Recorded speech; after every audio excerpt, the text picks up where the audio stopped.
Horas, kita bertemu kembali dengan Renungan Harian Carpe Diem, edisi Kamis 13 Januari 2022. Kiranya di hari ini damai sejahtera Allah yang melampaui segala akal, memelihara hati dan pikiranmu di dalam Kristus Tuhan kita. Kini marilah kita memulai renungan firman Tuhan hari ini dengan menyanyikan buku Yende nomor 363 bait yang ke-6.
Ayat harian HKBP hari ini tertulis dalam Ibrani 13 ayat yang ke-6.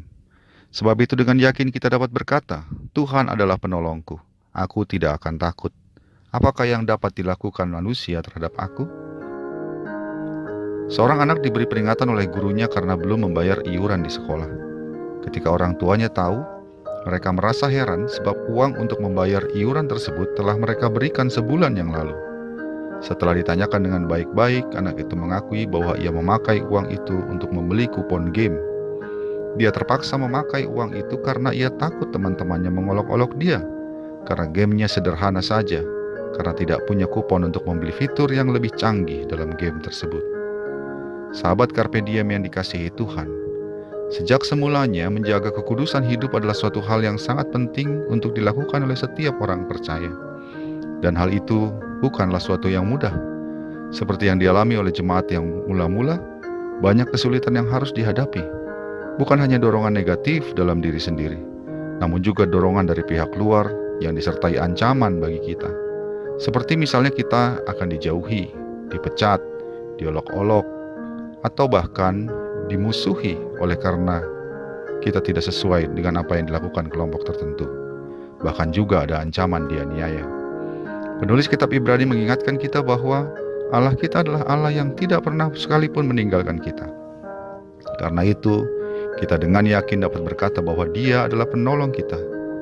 Apapun yang direncanakan dan dilakukan oleh orang-orang yang membenci kita karena kita menjaga kekudusan hidup, tidak dapat mengganggu kita. Betul bahwa mereka bisa menjauhi kita, membenci kita, memecat, bahkan menganiaya kita. Namun mereka tidak bisa merenggut sukacita kita di dalam Tuhan. Tidak bisa mengambil kepenuhan damai yang kita terima dalam Tuhan. Dan yang terpenting, tidak bisa merenggut keselamatan yang Tuhan telah anugerahkan bagi kita di dalam Yesus Kristus. Karena itu, saudara-saudaraku, tetaplah dalam kekudusan di dalam Tuhan. Tuhan adalah penolong kita. Tak ada yang dapat dilakukan manusia terhadap kita. Amin. Marilah kita berdoa. Ya Bapa, terima kasih untuk firman-Mu hari ini. Mampukan kami untuk menjaga hati kami, perkataan, tindakan, dan kehidupan kami dalam kekudusan kepadamu. Dan kuatkan kami Tuhan untuk dapat melakukannya, sekalipun banyak tantangan, banyak orang yang akan membenci kami. Biarlah firman menguatkan kami, bahwa Tuhan ada bersama dengan kami, menolong kami dan tidak pernah meninggalkan kami sendirian. Sehingga apapun yang dilakukan oleh manusia tidak dapat membuat kami menjadi celaka. Kiranya Tuhan menolong kami Di dalam Yesus Kristus Tuhan kami. Amin. Kasih karunia dari Tuhan kita Yesus Kristus, anugerah dari Allah Bapa kita, dalam persekutuan dengan Roh Kudus, menyertai engkau sekalian. Amin.